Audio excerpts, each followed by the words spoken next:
class. Today we are going to discuss about gene structure and architecture के बारे में. So gene का architecture structure क्या है? तो चलो देखते हैं.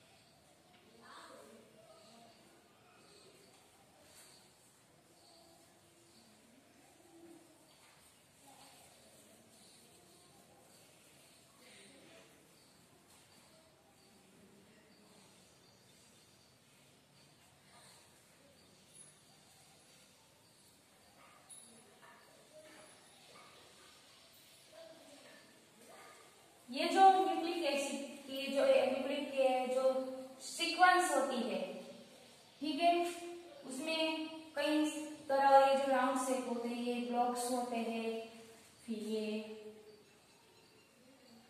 ऐसे बीच बीच में ये राउंड शेप होते हैं. तो ये सब क्या है? ये जो हम इसे कुछ अलग तरीके से दर्शाएंगे, आपको समझने में आसानी होगी.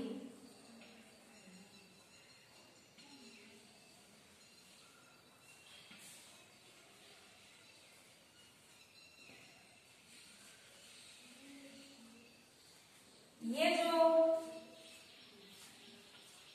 लॉन्ग राउंड शेप है, ये जो हमने दर्शाए है, वो क्या है? वो रेगुलेटरी रीजियन है, जो हमने यूकेरियोटिक में आगे डिस्कस किया था.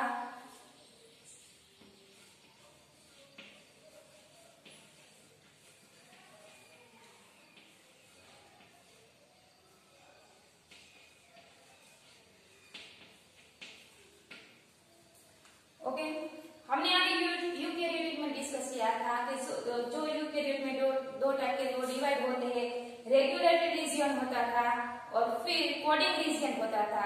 जो रेगुलेटरी रीजियन होता है वो स्टार्ट साइट से प्रेजेंट होता है. ये जो न्यूक्लिक एसिड की जो एक चेन होती है, सीक्वेंस है, ठीक है, न्यूक्लिक एसिड की, वो यहाँ से वो स्टार्ट साइट से, ठीक है, वो स्टार्ट साइट पर प्रेजेंट होता है. वो स्टार्ट साइट पर जो स्टार्ट साइट है यहाँ पे वो मौजूद होता है, ठीक है. ये जो साइट है, ठीक है, वहां पे बीच में भी है, ठीक है. ये जो रेगुलेटरी रीजियन है, उसमें कौन से पार्ट प्रेजेंट होते हैं? उसमें इनहेंसर हमने स्टडी किया था, ठीक है, रिप्रेसर था. ये सब जो पार्ट है, ठीक है, जो कोड है, वो रेगुलेटरी रीजियन में प्रेजेंट होते हैं, ठीक है. तो ये पार्ट हुआ इनहेंसर, जो रेगुलेटरी रीजियन में प्रेजेंट होगा. दूसरा था रिप्रेसर. ओके, फिर ये हुई स्टार्ट साइट. फिर यहाँ बेसल प्रमोटर प्रेजेंट होता है. हमने आगे यूकेरियोटिक में डिस्कस किया था कि जो बेसल प्रमोटर होता है, वो जो सीक्वेंस होती है, जो सीक्वेंस जो ये सीक्वेंस होती है, ठीक है, ये सीक्वेंस की जो स्टार्टिंग साइड होती है, वहां ये प्रेजेंट होता है बेसल प्रमोटर. ये ट्रांसक्रिप्शन प्रोसेस होती है, उसमें बेसल प्रमोट प्रेजेंट होता है, वो जो प्रोसेस को प्रमोट करता है. फिर यहाँ ये जो ब्लॉक हमने दर्शाए है, उसे हम कुछ इस तरह दर्शाएंगे, जो दूसरे से थोड़ा डिफरेंट दिखेगा.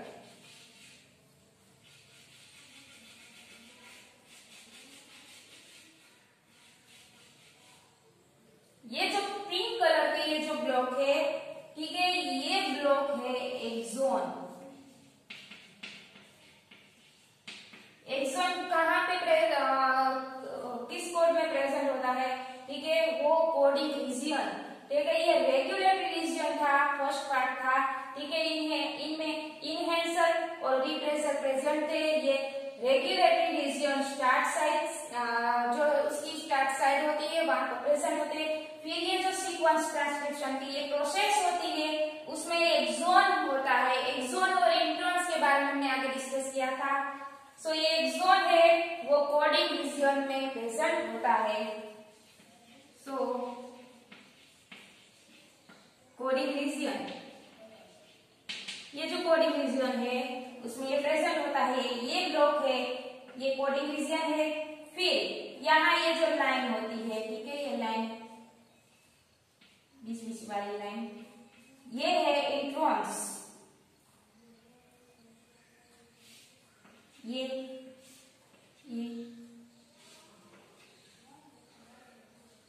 जो इंट्रॉन्स है वो किसका पार्ट है, वो भी कोडिंग रीजन। एक्सोन और इंट्रॉन्स कोडिंग रीजन में आते हैं। फिर हम लिखते हैं इंट्रॉन्स, ठीक है, एक्सोन और इंट्रॉन। ये बात हो गई एक्सोन और इंट्रॉन्स की। अब हमने आगे भी ये जो ट्रांसक्रिप्शन की जो प्रोसेस स्टडी की थी उसमें क्या हुआ था, एक्सोन और इंट्रॉन्स के बीच में जो स्प्लाइसिंग प्रोसेस थी, स्प्लाइसिंग प्रोसेस का मीनिंग क्या है, जो स्प्लाइस करता है दो ऐसे टुकड़े को कंबाइन, जो जोड़ता है, ठीक है, और लॉन्ग चेन बनाता है, उसके बीच में जो स्प्लाइस होती है, ठीक है। तो ये क्या होती है, एक्सोन और इंट्रॉन्स के बीच में।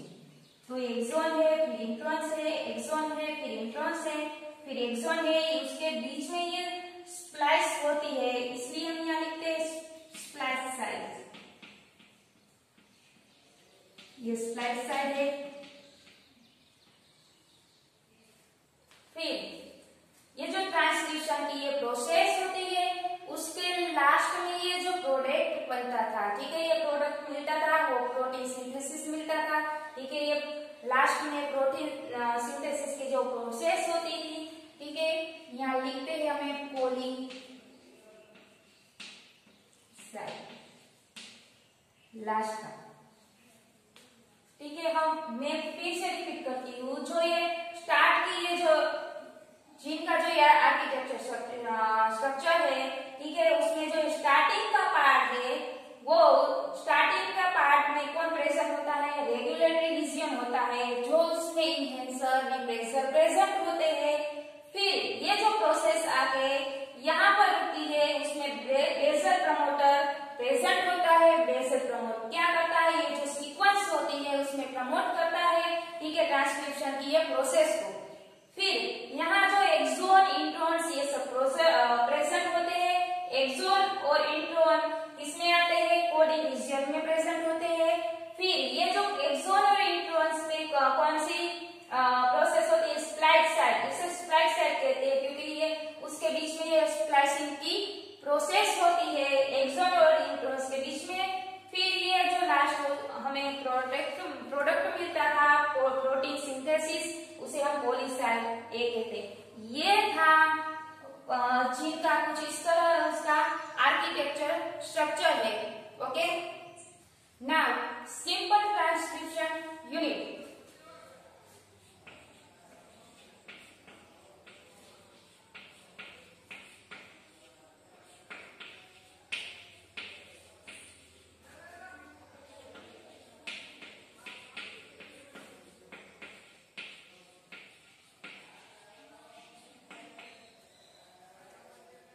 ये जो सिंपल ट्रांसक्रिप्शन यूनिट है उसमें किस तरह की ट्रांसक्रिप्शन होती है, तो चलो देखते हैं। फर्स्ट ऑफ ऑल ये जीन उसकी ये जो सीक्वेंस होती है,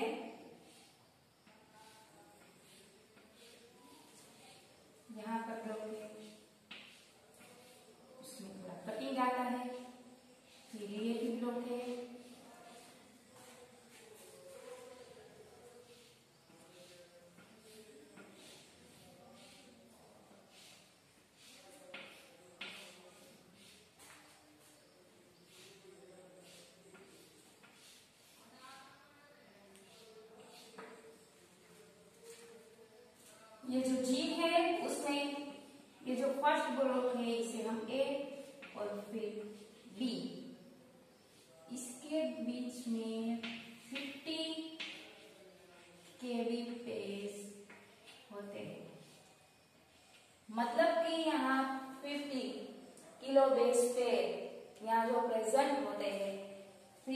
ये जो ए ब्लॉक है और बी ब्लॉक है उसे हम कुछ इस तरह दर्शाएंगे, ए और बी। ठीक है, ये ए और बी क्या है, ये कंट्रोल रीजन है।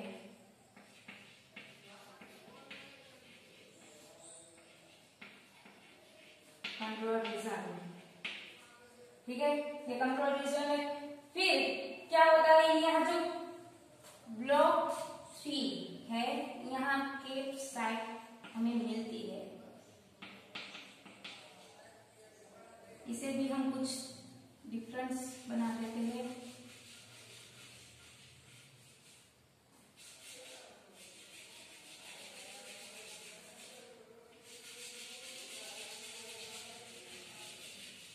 ओके, फिर ये जो ए और बी ब्लॉक है वो कंट्रोल रीजन है, जो जीन को एक्सप्रेस होने से कंट्रोल करता है। ठीक है, यहाँ जो कंट्रोल हुआ है, ठीक है। फिर ट्रांसक्रिप्शन की प्रोसेस होती है, यहाँ केप साइट मिलती है। केप का मतलब क्या होता है, क्या बोला है, एक्टिवेटर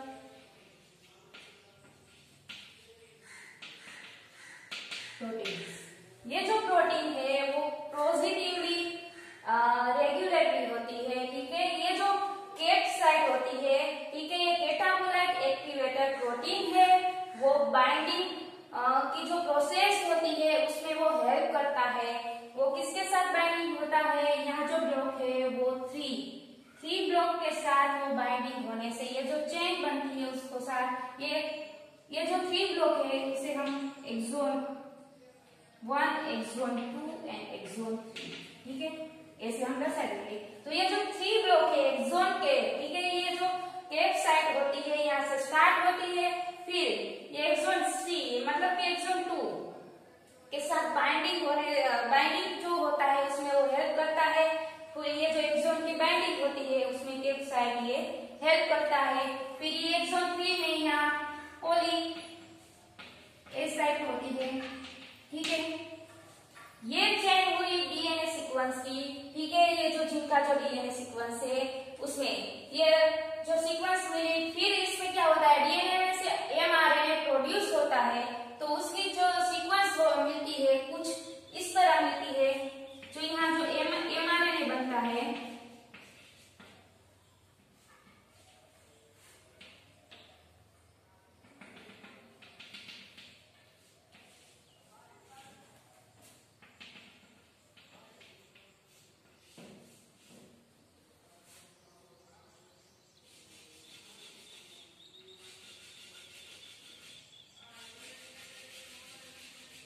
ठीक है, ये जो हमें सीक्वेंस मिली वो एमआरएनए की बेस 5 प्राइम से 3 प्राइम की मिलेगी। ठीक है, तो क्या हुआ, जो फर्स्ट का जो जीन था, ठीक है, ये जो ट्रांसक्रिप्शन की जो प्रोसेस थी उसमें ये जीन था। ठीक है, ये जीन में होती है। फिर क्या होता है, ये जो सीक्वेंस होती है उसमें ये जो कंट्रोल जीन स्टार्टिंग में जो ये कंट्रोल रीजन होता है, कंट्रोल रीजन क्या होता है, उसमें 50 किलो बेस पे प्रेजेंट होती है। जो ट्रांसक्रिप्शन की जो ये प्रोसेस होती है उसमें जो जीन एक्सप्रेस होता है उसमें वो कंट्रोल करता है, इसलिए यहाँ कंट्रोल रीजन प्रेजेंट होता है। फिर क्या होता है, ये जो प्रोसेस आगे बढ़ती है, फिर ये केप साइट प्रेजेंट होती है।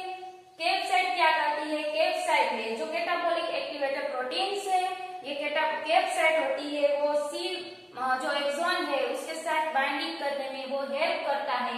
इसलिए जो ये 3 टाइप के जो एक्सॉन है उसके बीच में ये बाइंडिंग होती है। ठीक है, ये बाइंडिंग होता है, फिर हमें एमआरएनए प्रोड्यूस होता है। सो एमआरएनए की जो 5 प्राइम से 3 प्राइम की जो एक सीक्वेंस है हमें इस तरह मिलेगी। सो ये था transcription, simple transcription unit. Okay, now Frederick Griffiths experiment. ये जो ग्रिफिथ्स ने एक्सपेरिमेंट किया था, ठीक है, वो बैक्टीरियल ट्रांसफॉर्मेशन के बारे में था। सो चलो देखते हैं।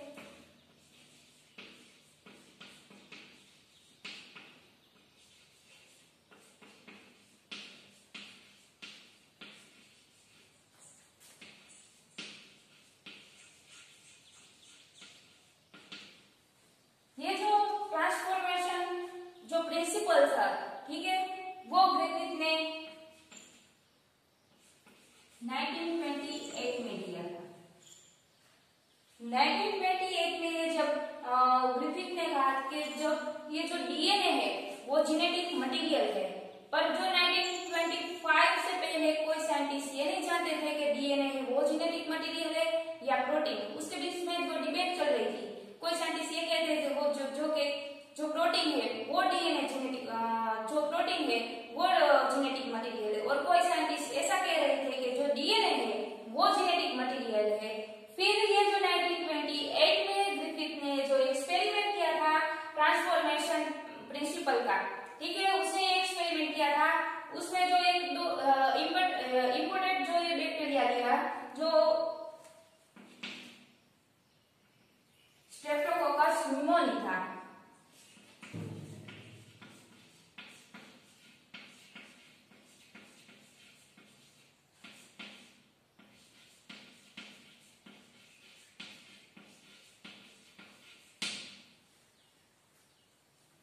ग्रिफिथ ने जो इम्पोर्टेड जो बैक्टीरियम दिया, ठीक है, ये स्ट्रेप्टोकोकस न्यूमोनी था। कोकस का मीनिंग है वो जो स्पाइरिकल एंड स्ट्रेप्टो जो चेन बनाता है, जो ऐसे बैक्टीरिया जो स्पाइरिकल चेन बनाता है वो इम्पोर्टेड एक डिजीज प्रोड्यूस करते हैं जो न्यूमोनिया, ठीक है। ये जो ग्रिफिथ ने ये जो स्ट्रेप्टोकोकस न्यूमोनिया स्ट्रेप्टोकोकस न्यूमोनिया है, ठीक है, ये बैक्टीरियम लिया।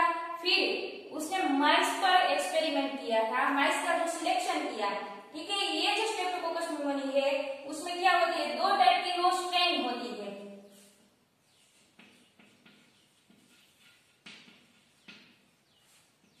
ए स्ट्रेन और आर स्ट्रेन, ठीक है। ये जो ए स्ट्रेन है वो क्या करते हैं, कोजेस डिजीज, जो कोई डिजीज है वो कोशिश करते, मतलब कि जो डिजीज प्रोड्यूस करते हैं, ठीक है, डिजीज न्यूमोनिया डिजीज प्रोड्यूस करते हैं। जो न्यूमोनिया डिजीज होता है तो फिर उसकी डेथ होती है। और ये जो आर स्ट्रेन है, ठीक है, वो डिजीज नहीं करता, उसमें कोई जो वायरुलेंट नहीं है, वायरुलेंट मींस के जो वायरस होते हैं, ठीक है, ये जो वायरस होते हैं कि जो पॉइजन होते हैं, ठीक है। ये जो आर स्ट्रेन है वो डिजीज नहीं करता, इसलिए इसमें कोई इफेक्ट नहीं होती और वो लाइव रहते हैं, ठीक है। ये बात हुई आर स्ट्रेन की और ए स्ट्रेन की। ये जो ए स्ट्रेन और आर स्ट्रेन है, ठीक है, ये दो ए स्ट्रेन है, उसमें जो आर स्ट्रेन और ए स्ट्रेन, आर स्ट्रेन में ये जो दो कॉलोनी हमें जो बैक्टीरियम लिया उसमें जो कॉलोनी प्रोड्यूस की, डेवलप की, तो ये जो आर स्ट्रेन की कॉलोनी थी वो रफली थी,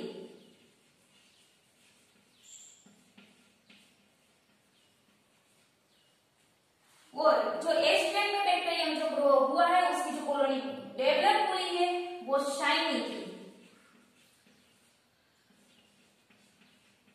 उसकी वजह क्या है, क्योंकि जो शाइनी कॉलोनी होती थी उसके जो ऊपर जो लेयर था, म्यूकोस पॉलीसेकेराइड का जो लेयर था, उसकी वजह से कॉलोनी शाइनी थी, और जो आर स्ट्रेन था उसमें म्यूकोपॉलीसेकेराइड का लेयर था वो नहीं होता था, इसलिए ये जो उसकी कॉलोनी रफली कॉलोनी थी।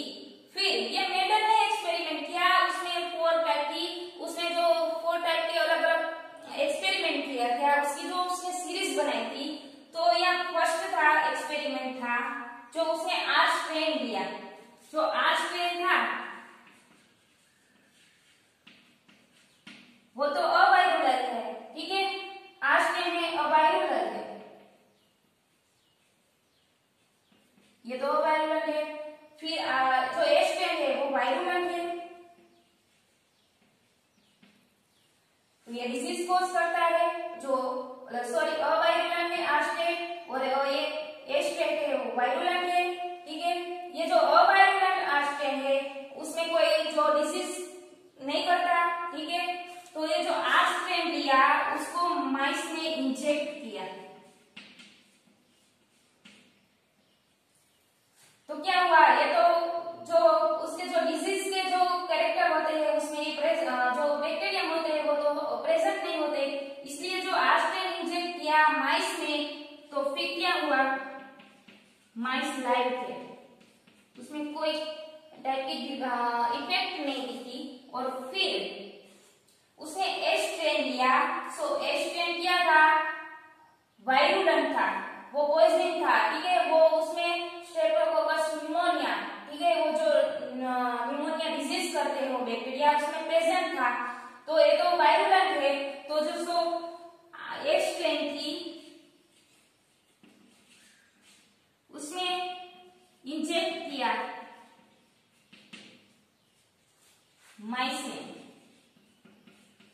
तो माइस की डेथ हो गई, होगी ना, क्योंकि जो एच स्ट्रेन है वो तो वायरुलेंट है, ठीक है, वो जो डिजीज कॉज करते हैं, माइस ने उसने इंजेक्ट किया तो माइस की डेथ हो गई। फिर उसने क्या किया, जो एच स्ट्रेन है जो वायरुलेंट है उसमें जो ये बैक्टीरिया प्रेजेंट होता है, वायरुलेंट होता है, ठीक है, उसमें उसने क्या किया, जो हीट किया एच स्ट्रेन को टेस्ट ट्यूब में लेके उसे हीट किया। हीट किया तो क्या हुआ, जो सारे बैक्टीरिया थे वो किल हो गए। सो सारे बैक्टीरिया वो किल हो गए, मर गए। तो क्या हुआ, बैक्टीरिया मर गए तो उसमें डिजीज प्रोड्यूस करने वाला कोई था ही नहीं, बैक्टीरिया तो मर गए थे। तो फिर उसने ये जो इंजेक्ट किया माइस में, तो क्या हुआ, सो माइस थे वो लाइव थे, ठीक है। अब ये जो फोर्थ एक्सपेरिमेंट था वो अच्छे से समझना है, क्योंकि जो फोर्थ एक्सपेरिमेंट में जो एक ग्रिफिथ था उसने क्या किया, जो एच स्ट्रेन था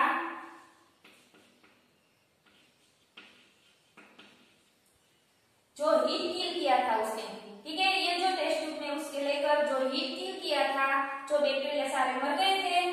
सो उसमें तो कोई बैक्टीरिया होते नहीं जो डिसीज कॉज करते थे। ये जो हीट किल किया हुआ जो एच स्ट्रेन था, इसे हम शॉर्ट में एच के हीट किल लिख लेते हैं, ठीक है, एच स्ट्रेन। फिर ये एच स्ट्रेन को आर स्ट्रेन के साथ मिला दिया, उसे कंबाइन कर दिया आर स्ट्रेन के साथ, फिर उसे इंजेक्ट किया। सो यहाँ ऐसा रिजल्ट मिला था कि जो माइस थे वो डेथ हो गई। क्यों, इसे तो जिंदा रहना चाहिए था ना, क्योंकि आर स्ट्रेन में तो कोई बैक्टीरिया था ही नहीं, वो किल हुआ था। और सॉरी एच स्ट्रेन में जो ही किल किया था बैक्टीरिया, क्योंकि उसमें तो सब बैक्टीरिया किल हो गए थे, ठीक है, वो डिसीज कॉज नहीं कर सकते था कोई। फिर आर स्ट्रेन में तो कोई बैक्टीरिया है ही नहीं, अवायरुलेंट है, वो डिसीज कॉज नहीं करता, इसमें भी डिसीज नहीं कॉज करता और इसमें भी डिसीज कोई कॉज नहीं कर सकता। तो फिर तो ये जो माइस है वो डेथ क्यों हो गए। फिर ग्रिफिथ ने एनालिसिस निकाला,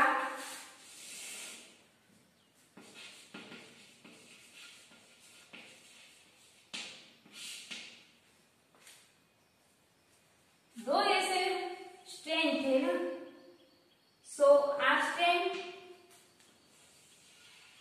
और एच स्ट्रेन, ठीक है, ये उसकी जो सेल वॉल है उसमें डीएनए प्रेजेंट है दोनों। अब क्या किया था, जो एच स्ट्रेन वाला, ये जो फोर्थ है उसकी बात कर रहे थे, ये जो डेथ कैसे हो गया। सो ये हमें इसने हीट किल किया, ठीक है, हीट किया तो क्या हुआ, ये जो प्रोटीन की लेयर है, जो सेल वॉल बनी है वो प्रोटीन लेयर की बनी है।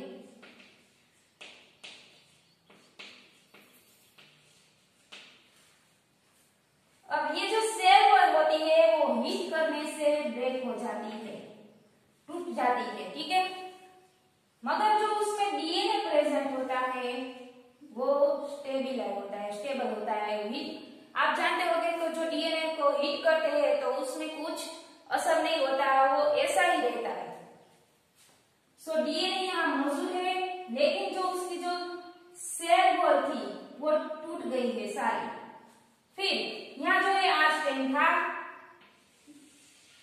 ये जो बैक्टीरियम ऐसे का ऐसे है, उसे कोई हिट किल नहीं किया, जो लाइव था आर बैक्टीरिया वो लाइव है, ठीक है, इसके साथ कुछ नहीं किया। ये फोर्थ जो एक्सपेरिमेंट है उसकी बात कर रही थी। जो ए स्ट्रेन था उसे हिट किया था हमने, सो ए स्ट्रेन को हमें हिट किया, फिर क्या हुआ, ये जो प्रोटीन लेयर है वो टूट गई है, फिर क्या बचा, उसमें जो डीएनए है वही केवल बचा है।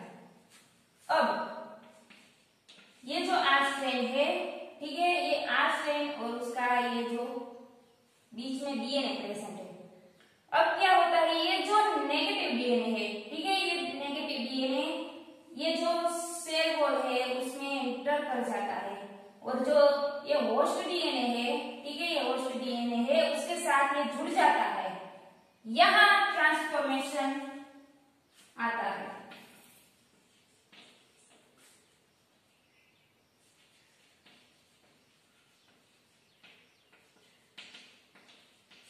ट्रांसफॉर्मेशन का मतलब क्या है कि कोई ऐसा नेगेटिव डीएनए जो बैक्टीरियम, जो लाइव बैक्टीरियम के साथ जुड़ जाता है उसे ट्रांसफॉर्मेशन कहते हैं।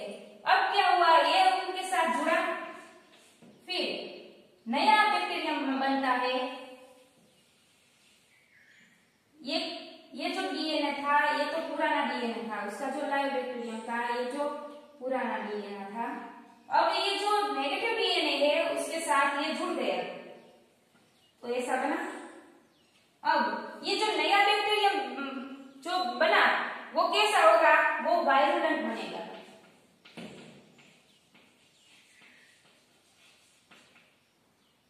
ये जो जीन होते हैं डीएनए, वो जो हाफ डीएनए है वो वायरुलेंट डीएनए है, ठीक है, वो डीएनए क्या करता है, डिजीज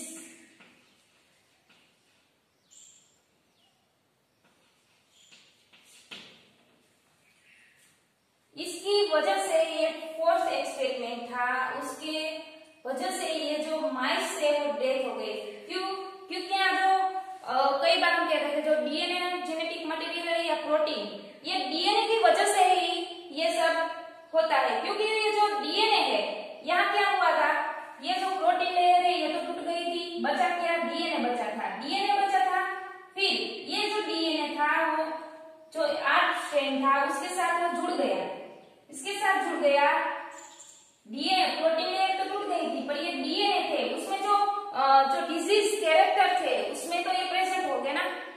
हिट किल करने से ये जो डीएनए था उसमें कुछ असर नहीं होगा, पर जो डिजीज के जो कैरेक्टर थे वो जीन में उससे प्रेजेंट थे। ये जो डीएनए है उसके जीन में जो कैरेक्टर थे, डिजीज के कैरेक्टर थे वो प्रेजेंट थे। जो यहाँ डिजीज का जो कैरेक्टर कौन लाया, ये तो डीएनए लाया, ये डीएनए इसके साथ जुड़ जाता है होस्ट डीएनए के साथ, तो ये जो बैक्टीरियम बना वो डिजीज कॉजिंग बैक्टीरियम बना, ठीक है, ये डिजीज कॉजिंग बैक्टीरियम बना, फिर इसको ये जो इंजेक्ट किया है और फिर डेथ हो गई माइस की। अब समझ में आया क्या हुआ, जो फर्स्ट एक्सपेरिमेंट था वो क्या था, आर्स्टेन था, आर्स्टेन था वो क्या हुआ, आर्स्टेन तो वायरुलर है, उसमें डिजीज कॉजिंग बैक्टीरिया नहीं होता है, ठीक है, उसमें बैक्टीरिया नहीं होता, तो क्या करते हैं उसमें कोई डिजीज नहीं होता, इसलिए वो बैक्टीरिया में कोई इफेक्ट नहीं आती, ठीक है। तो आर्स्टेन में हमें इंजेक्ट किया तो माइस लाइव रहे थे, उसमें कोई डिजीज नहीं हुआ। फिर एस्ट्रेन में किया, एस्ट्रेन तो वायरुलर है, तो एस्ट्रेन वायरुलर है, उसमें जो बैक्टीरिया था, ठीक है, ये जो डिजीज कॉजिंग बैक्टीरिया उसमें प्रेजेंट था, सो माइस की डेथ हो गई।